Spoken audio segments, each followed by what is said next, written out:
من يرزقكم من السماء والأرض أم من يملك السمع والأبصار ومن يخرج الحي من الميت ويخرج الميت من الحي ومن يدبر الأمر فسيقولون الله فقل أفلا تتقون فذلكم الله ربكم الحق فماذا بعد الحق إلا الضلال فأنى تصرفون كذلك حقت كلمة ربك على الذين فسقوا أنهم لا يؤمنون قل هل من شركائكم من يبدأ الخلق ثم يعيده قل الله يبدأ الخلق ثم يعيده فأنى تؤفكون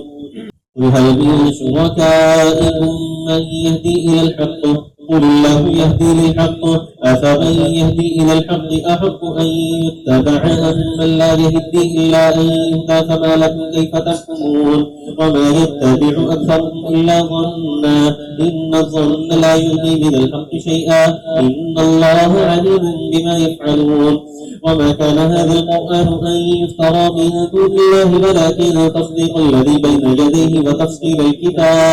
وتفصيل الكتاب لا ريب فيه من رب العالمين أم يقولون افتراه قل فأتوا بسورة مثله فادعوا من استطعتم من دون الله إن كنتم صادقين بل كذبوا بما لم يحيطوا بعلمه ولما يأتهم تأويله كذلك كذب الذين من قبلهم فانظروا كيف كان عاقبة الظالمين ومنهم من يؤمن به ومنهم من لا يؤمن به وربك أعلم بالمفسدين وإن كذبوك فقل لي عملي ولكم عملكم أنتم بريئون مما أعمل وأنا بريء مما تعملون ومنهم من يستمعون إليك أفأنت تسمع الصم ولو كانوا لا يعقلون ومنهم من ينظر إليك أفأنت تهدي العمي ولو كانوا لا يبصرون إن الله لا يظلم الناس شيئا ولكن الناس أنفسهم يظلمون ويوم يحشرهم كأن لم يلبثوا إلا ساعة من النهار يتعارفون بينهم قد خسر الذين كذبوا بلقاء الله وما كانوا مهتدين وإما نرينك بعض الذين نعدهم أو نتوفينك فإلينا مرجعهم ثم الله شهيد على ما يفعلون ولكل أمة رسول فإذا جاء رسولهم قضي بينهم بالقسط وهم لا يظلمون ويقولون متى هذا الوعد إن كنتم صادقين قل لا أملك لنفسي ضرا ولا نفعا إلا ما شاء الله لكل أمة أجل إذا جاء أجلهم فلا يستأخرون ساعة ولا يستقدمون قل أرأيتم إن أتاكم عذابه بياتا أو نهارا ماذا يستعجل منه المجرمون أثم إذا ما وقع آمنتم به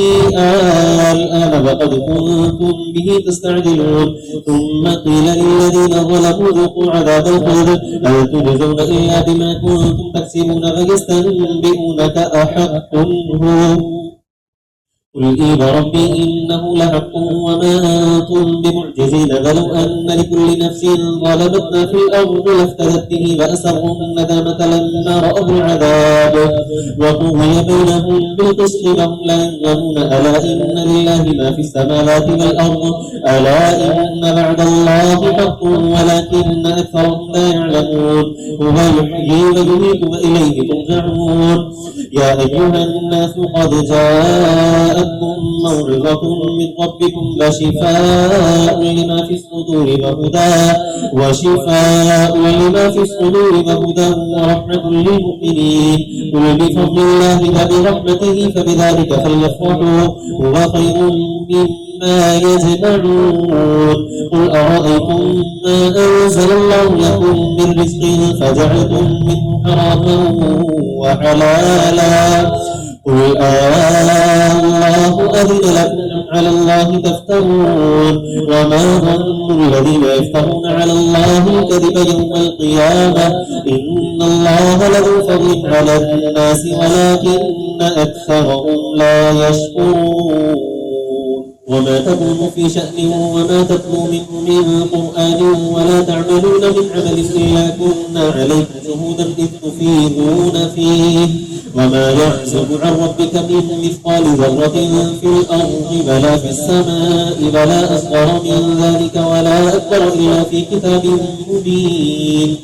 ألا إن أولياء الله لا خوف عليهم ولا هم يحزنون الذين آمنوا وكانوا يتقون لهم البشرى في الحياة الدنيا وفي الآخرة لا تبديل لكلمات الله ذلك هو الفوز العظيم ولا يحزنك قولهم إن العزة لله جميعا هو السميع العليم ألا إن لله من في السماوات ومن في الأرض وما يتبع الذين يدعون من دون الله شركاء إن يتبعون إلا الظن وإن إلا يخرصون هو الذي جعل لكم الليل لتسكنوا فيه والنهار مبصرا إن في ذلك لآية لقوم يسمعون قالوا اتخذ الله ولدا سبحانه هو الغني له ما في السماوات وما في الأرض إن عندكم من سلطان بهذا أتقولون على الله ما لا تعلمون قل إن الذين يفترون على الله الكذب لا يفلحون متاع في الدنيا ثم إلينا مرجعهم ثم نذيقهم العذاب الشديد بما كانوا يكفرون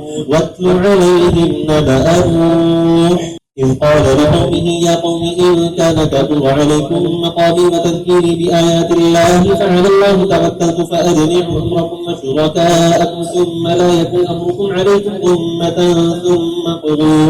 ثم قضوا إلي ولا تنظرون فإن توليتم فما سألتكم من أجر إن أجري إلا على الله أمرت أن أكون من المسلمين فكذبوه فنجيناه ومن معه في الفلك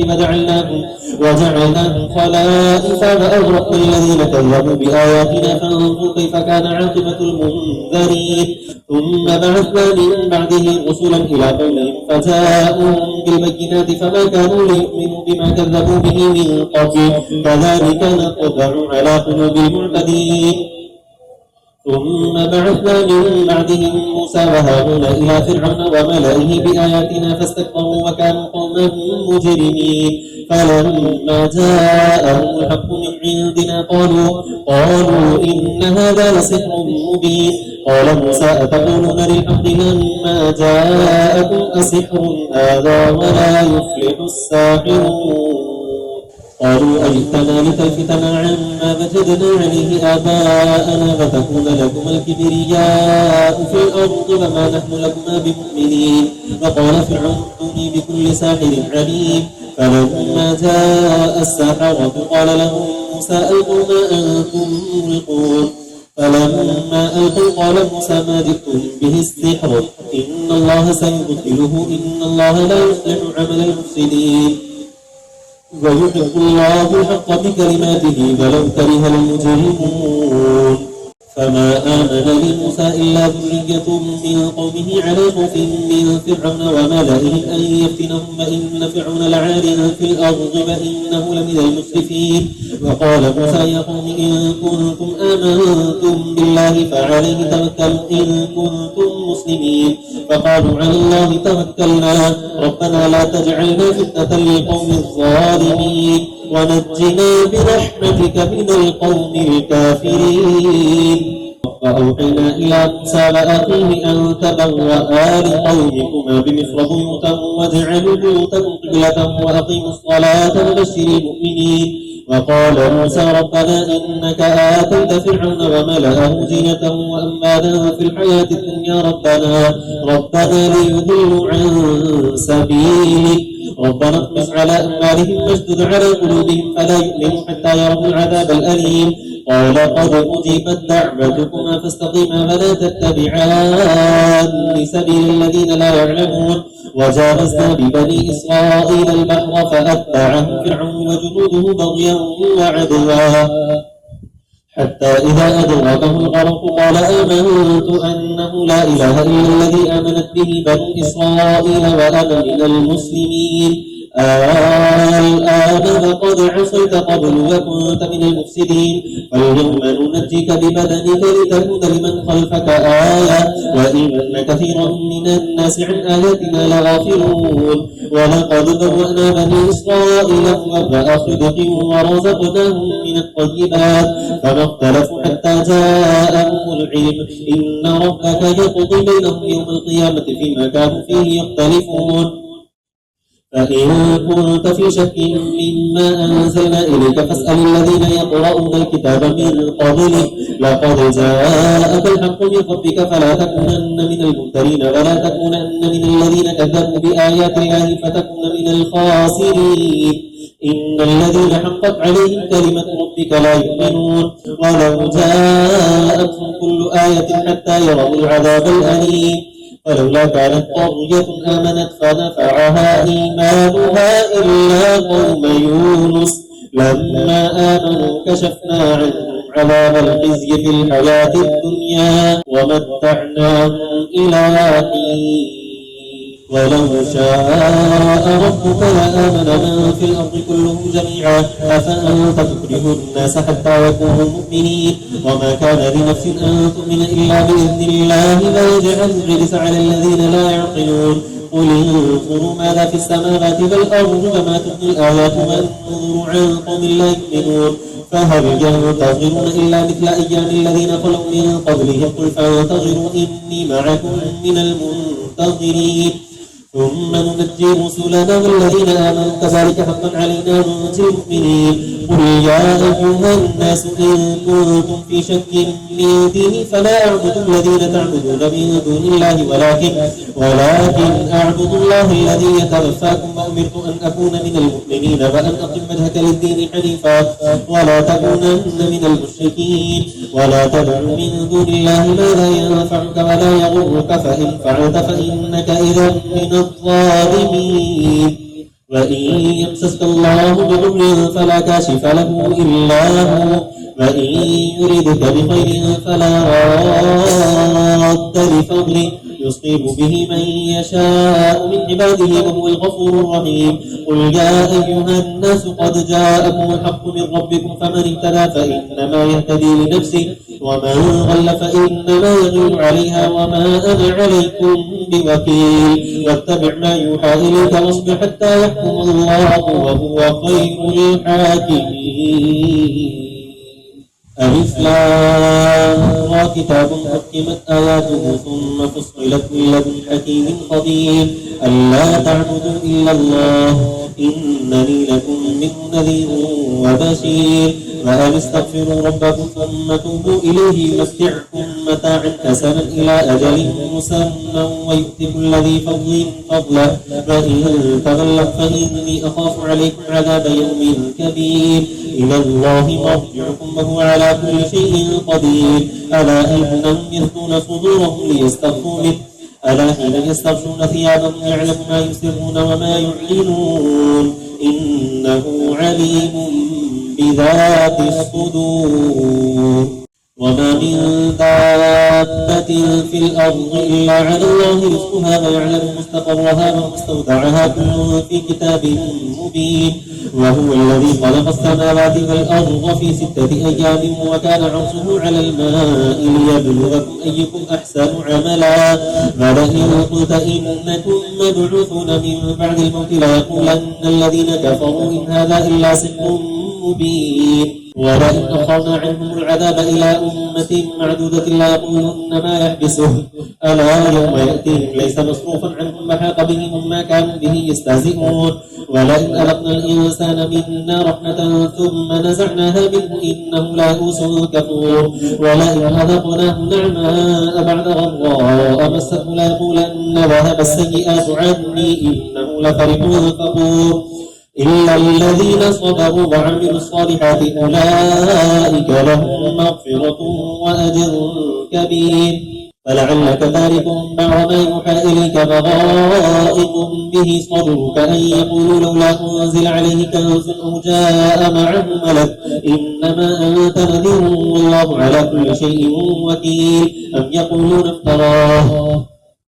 قل فأتوا بعشر سور مثله مفتريات وادعوا من استطعتم من دون الله إن كنتم صادقين فإن لم يستجيبوا لكم فاعلموا أنما أنزل بعلم الله وأن لا إله إلا هو فهل أنتم مسلمون من كان يريد الحياة الدنيا وزينتها نوفي إليهم أعمالهم فيها وهم فيها لا يبخسون أولئك الذين ليس لهم في الآخرة إلا النار وحبط ما صنعوا فيها وباطل ما كانوا يعملون أفمن كان على بينة من ربه ما يتلوه شاهد منه ومن قبله كتاب موسى إماما ورحمة أولئك يؤمنون به ومن يكفر به من الأحزاب فالنار موعده فلا تك في مرية منه إنه الحق من ربك ولكن أكثر الناس لا يؤمنون ومن أظلم ممن افترى على الله كذبا أولئك يعرضون على ربهم فيقول الأشهاد هؤلاء الذين كذبوا على ربهم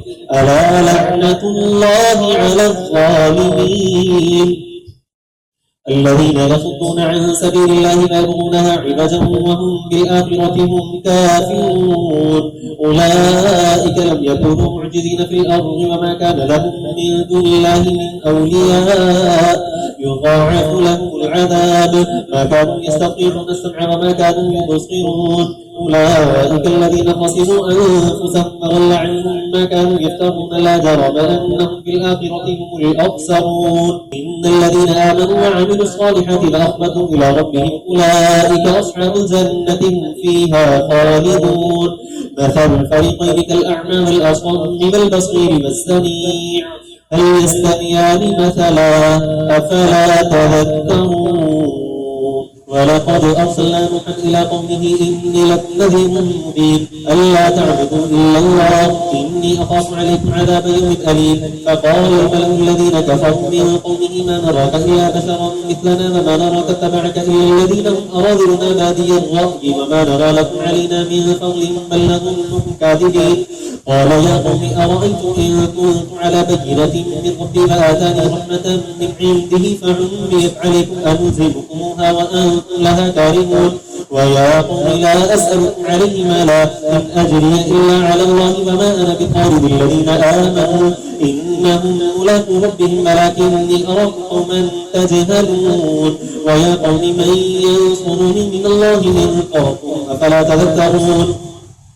ولا أقول لكم عندي خزائن الله ولا أعلم الغيب ولا أقول إني ملك ولا أقول للذين تزدري أعينهم لن يؤتيهم الله خيرا الله أعلم بما في أنفسهم إني إذا لمن الظالمين قالوا يا نوح قد جادلتنا فأكثرت جدالنا فأتنا بما تعدنا إن كنت من الصادقين قال إنما يأتيكم به الله إن شاء وما أنتم بمعجزين ولا ينفعكم نصحي إن أردت أن أنصح لكم إن كان الله يريد أن يغويكم وربكم وإليه ترجعون أم يقولون افتراه قل إن افتريته فعلي إجرامي وأنا بريء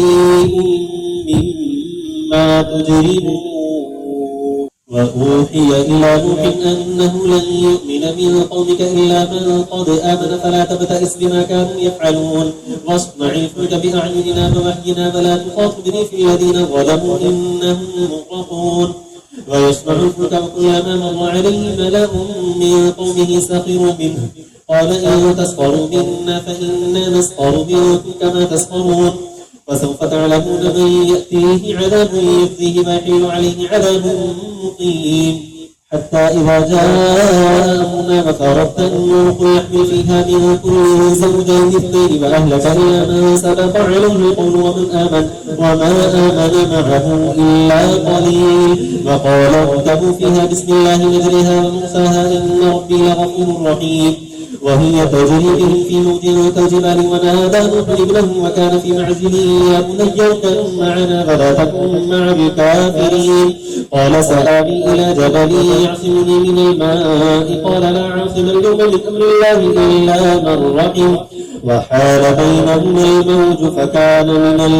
المغرقين وقيل يا أرض ابلعي ماءك ويا سماء أقلعي وغيظ الماء وقضي الأمر واستوت على الجودي وقيل بعدا للقوم الظالمين. ونادى نوح ربه فقال رب إن ابني من أهلي وإن وعدك الحق وأنت أحكم الحاكمين. قال يا نوح إنه ليس من أهلك إنه عمل غير صالح فلا تسأل ما ليس لك به علم إني أعظك أن تكون من الجاهلين. قال رب إني أعوذ بك أن أسألك ما ليس لي به علم وإلا تغفر لي وترحمني أكن من الخاسرين. قيل يا نوح اهبط بسلام منا وبركات عليك وعلى أمم ممن معك وأمم سنمتعهم ثم يمسهم منا عذاب أليم. تلك من أنباء الغيب نوحيها إليك ما كنت تعلمها أنت ولا قومك من قبل هذا فاصبر إن العاقبة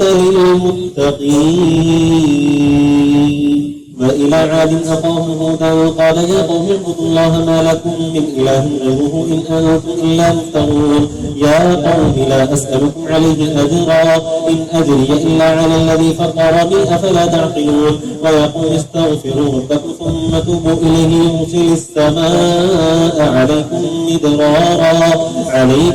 مدرارا ويزدكم قوة إلى قوتكم ولا تتولوا مجرمين. قالوا يا هود ما جئتنا ببينة وما نحن بتارك آلهتنا عن قولك وما نحن لك بمؤمنين إن نقول إلا اعتراك بعض آلهتنا بسوء. قال إني أشهد الله واشهد أني بريء مما تشركون من دونه فكيدوني جميعا ثم لا تنظرون. إني توكلت على الله ربي وربكم ما من دابة إلا هو آخذ بناصيتها إن ربي على صراط مستقيم. فإن تولوا فقد أبلغتكم ما أرسلت به إليكم ويستخلف ربي قوم غيركم ولا تضرونه شيئا إن ربي على كل شيء حفيظ. ولما جاء أمرنا نجينا هودا والذين آمنوا معه برحمة منا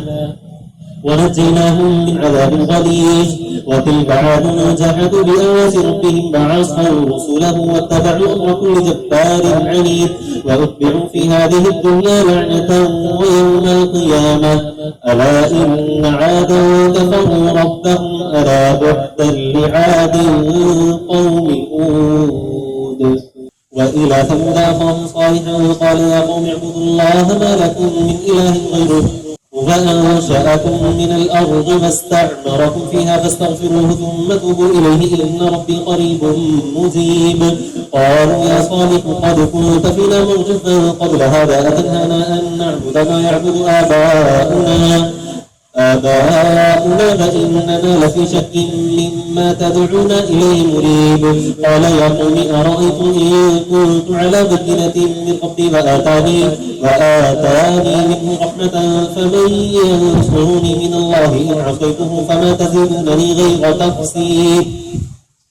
ويا قوم هذه ناقة الله لكم آية فذروها تأكل في أرض الله ولا تمسوها بسوء فيأخذكم عذاب قريب.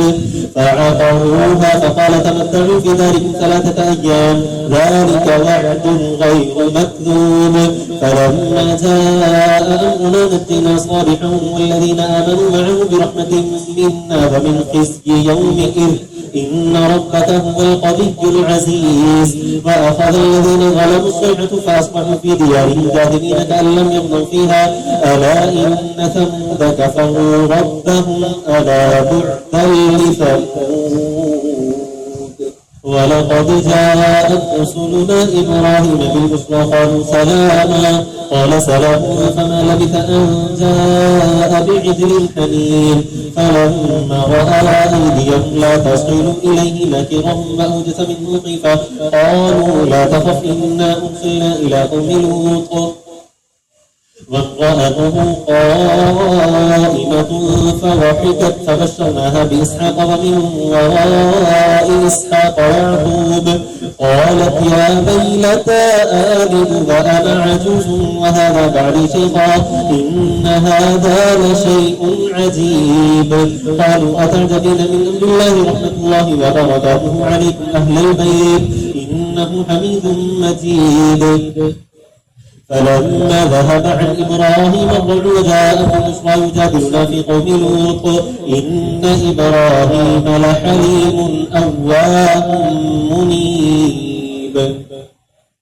يا إبراهيم أعرض عن هذا إنه قد جاء أمر ربك فإنهم آتيهم عذاب غير مردود. ولما جاءت رسلنا لوطا سيء بهم وضاق بهم ذرعا وقال هذا يوم عصيب. وجاءه قومه يرجعون إليه ومن قبل كانوا يعملون السيئات. قال يا قوم هؤلاء بناتي هن أطهر لكم فاتقوا الله ولا تخزوني في ضيفي أليس منكم رجل رشيد. قالوا لقد علمت ما لنا في بناتك من حق وإنك لتعلم ما نريد. قال لو أن لي بكم قوة أوآوي إلى ركن شديد. قالوا يا لوط إن رسل ربك لن يصلوا إليك فأسر بأهلك بقطع من الليل ولا يلتفت منكم أحد إلا امرأتك إنه مصيبها ما أصابهم إن موعدهم الصبح أليس الصبح بقريب. فلما جاء أمرنا جعلنا عاليها سافلها وأمطرنا عليها حجارة من سجيل منضود مسومة عند ربك وما هي من الظالمين ببعيد. وإلى مدين أخاهم شعيبا قال يا قوم اعبدوا الله ما لكم من إله غيره ولا تنقصوا المكيال والميزان إني أراكم بخير وإني أخاف عليكم عذاب يوم محيط. ويا قوم أوفوا المكيال والميزان بالقسط ولا تبخسوا الناس أشياءهم ولا تعثوا في الأرض مفسدين. بقية الله خير لكم إن كنتم مؤمنين وما أنا عليكم بحفيظ. قالوا يا شعيب أصلاتك تأمرك أن نترك ما يعبد آباؤنا أو أن نفعل في أموالنا ما نشاء إنك لأنت الحليم الرشيد. قال يا قوم أرأيتم إن كنت على بينة من ربي ورزقني منه رزقا حسنا وما أريد أن يخالفكم إلى ما أنهاكم عنه إن أريد إلا الإصلاح ما استطعت وما توفيقي إلا بالله عليه توكلت وإليه أنيب. ويا قوم لا يجرمنكم شقاقي أن يصيبكم مثل ما أصاب قوم نوح أو قوم هود أو قوم صالح وما قوم لوط منكم ببعيد. واستغفروا ربكم ثم توبوا إليه إن ربي رحيم ودود. قالوا يا شعيب ما نفقه كثيرا مما تقول وإنا لنراك فينا ضعيفا ولولا ربك لرجمناك وما أنت علينا بعزيز. قال يا قوم ربي أعز عليكم من الله ما اتخذتم وراءكم ظهريا إن ربي بما تعملون محيط. ويا قوم اعملوا على مكانتكم إني عامل سوف تعلمون من يأتيه عذاب يخزيه ومن هو كاذب وارتقبوا إني معكم رقيب. ولما جاء أمرنا نجينا شعيبا والذين آمنوا معه برحمة منا وأخذت الذين ظلموا الصيحة فأصبحوا في ديارهم جاثمين كأن لم يكونوا فيها ألا بعدا لمدين كما بعدت ثمود. ولقد أرسلنا موسى بآياتنا وسلطان مبين إلى فرعون وملئه فاتبعوا أمر فرعون وما أمر فرعون برشيد. يقدم قومه يوم القيامة فأوردهم النار وبئس الورد المورود. وأتبعوا في هذه لعنة ويوم القيامة بئس الرفد المرفود. ذلك من أنباء القرى نقصه عليك منها قائم وحصيد. وما ظلمناهم ولكن ظلموا أنفسهم فما أغنت عنهم آلهتهم التي يدعون من دون الله من شيء لما جاء أمر ربك وما زادوهم غير تتبيب. وكذلك أخذ ربك إذا أخذ القرى وهي ظالمة إن أخذه أليم شديد إن في ذلك لآية لمن خاف عذاب الآخرة ذلك يوم مجموع له الناس وذلك يوم مشهود وما نؤخره إلا لأجل معدود يوم يأتي لا تكلم نفس إلا بإذنه فمنهم شقي وسعيد فأما الذين شقوا ففي النار لهم فيها زفير وشهيق خالدين فيها ما دامت السماوات والأرض إلا ما شاء ربك إن ربك فعال لما يريد وأما الذين سعدوا ففي الجنة خالدين فيها ما دامت السماوات والأرض إلا ما شاء ربك عطاء غير مجذور فلا تك في مرية مما يعبد هؤلاء ما يعبدون إلا كما يعبد آباؤهم من قبل وإنا لم نوفهم نصيبهم غير منقوص ولقد آتينا موسى الكتاب فاختلف فيه ولولا كلمة سبقت من ربك لقضي بينهم وإنهم لفي شك منه مريب وإن كلا لما ليوفينهم ربك أعمالهم إنه بما يعملون خبير فاستقم كما أمرت ومن تاب معك ولا تطغوا إنه بما تعملون بصير ولا تركنوا إلى الذين ظلموا فتمسكهم النار وما لكم من دون الله من أولياء ثم لا تنصرون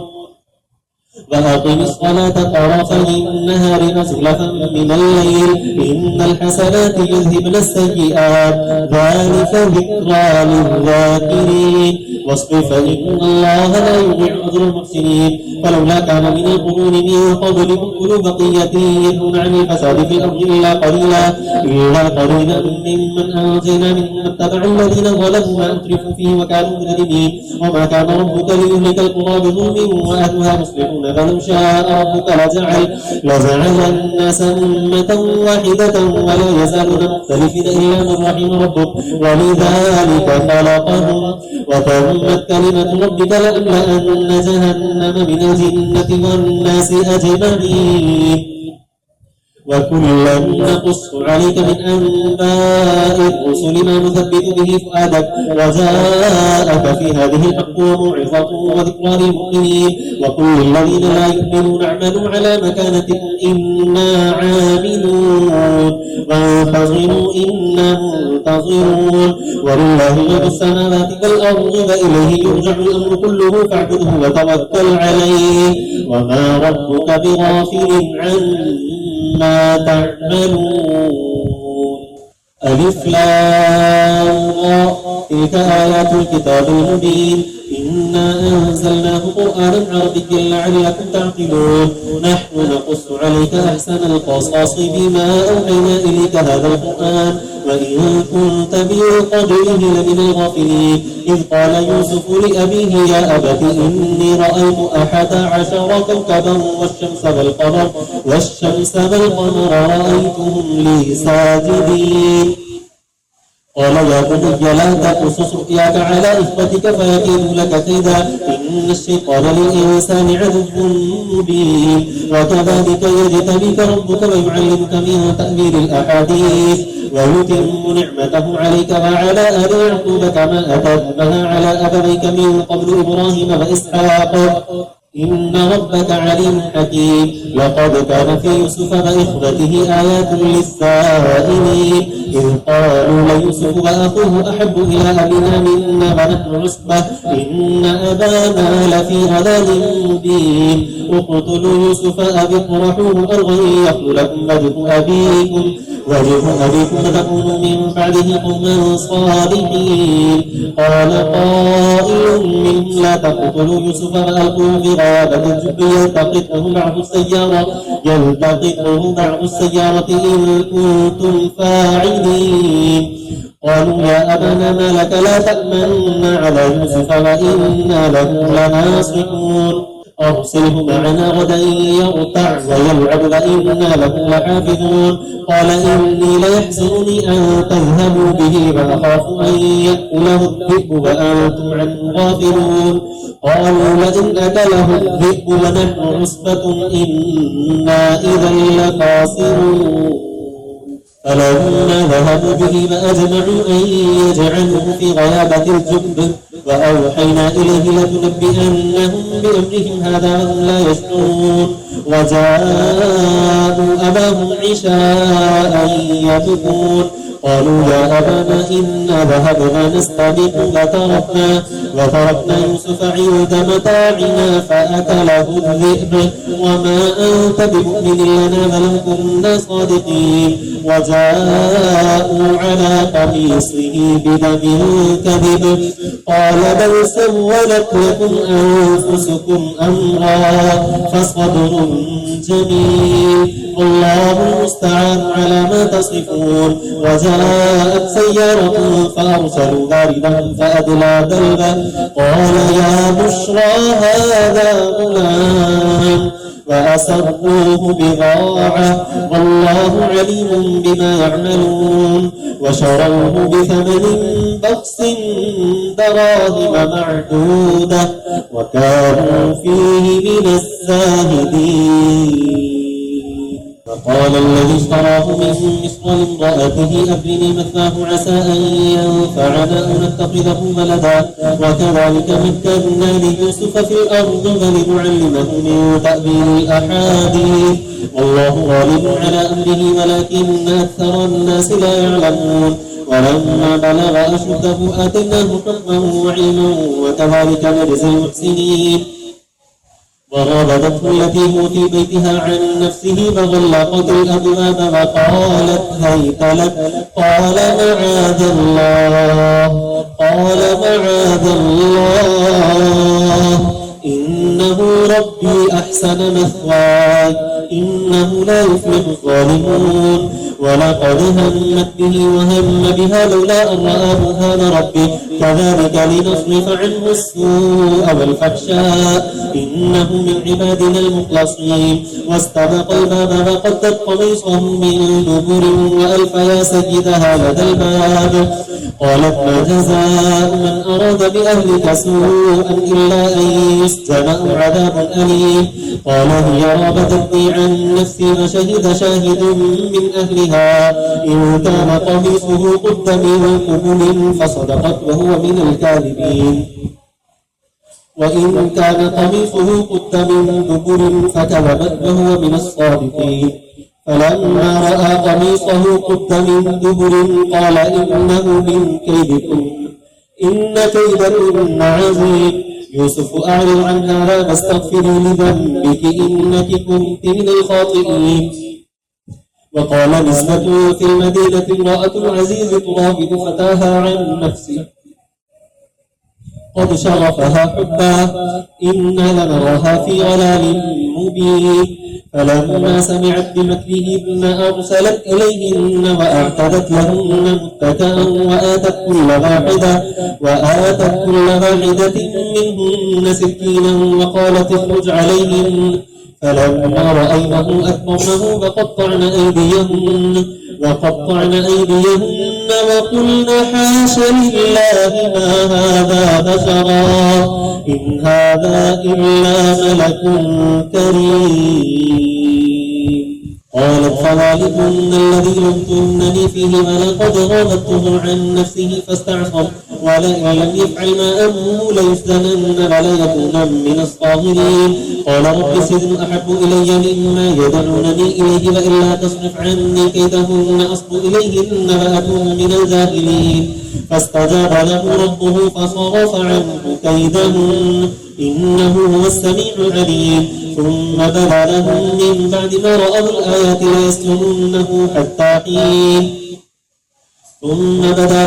من بعد ما رأوا الآيات ليسجننه حتى حين ودخل معه السجن فتيان قال أحدهما إني أراني أعصر خمرا وقال الآخر إني أراني أحمل فوق رأسي خبزا وتأكل الطير منه نبئنا بتأويله إنا نراك من المحسنين قال لا يأتيكما طعام ترزقانه إلا نبأتكما بتأويله قبل أن يأتيكما ذلكما مما علمني ربي إني تركت ملة قوم لا يؤمنون بالله وهم بالآخرة هم كافرون واتبعت ملة آبائي إبراهيم وإسحاق ويعقوب ما كان لنا أن نشرك بالله من شيء ذلك من فضل الله علينا وعلى الناس ولكن أكثر الناس لا يشكرون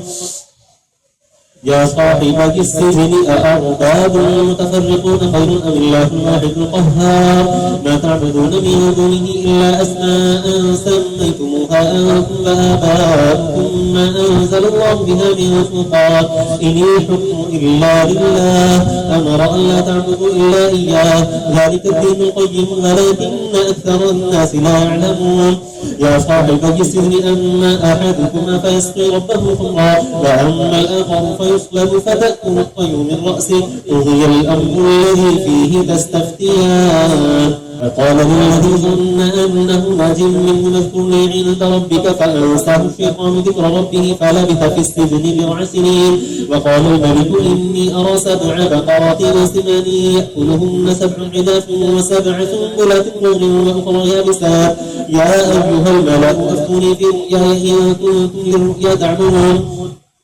قالوا أضغاث أحلام وما نحن بتأويل الأحلام بعالمين وقال الذي نجا منهما وادكر بعد أمة أنا أنبئكم بتأويله فأرسلون يوسف أيها الصديق أفتنا في 7 بقرات سمان يأكلهن 7 عجاف و7 سنبلات خضر وأخرى يابسات لعلي أرجع إلى الناس لعلهم يعلمون قال تزرعون 7 سنين دأبا فما حصدتم فذروا في سنبله إلا قليلا مما تأكلون ثم يأتي من بعد ذلك 7 شداد يأكلن ما قدمتم لهن إلا قليلا مما تحصنون ثم يأتي من بعد ذلك عام فيه يغاث الناس وفيه يعصرون وقال الملك ائتوني به فلما جاءه الرسول قال ارجع إلى ربك فاسأله ما بال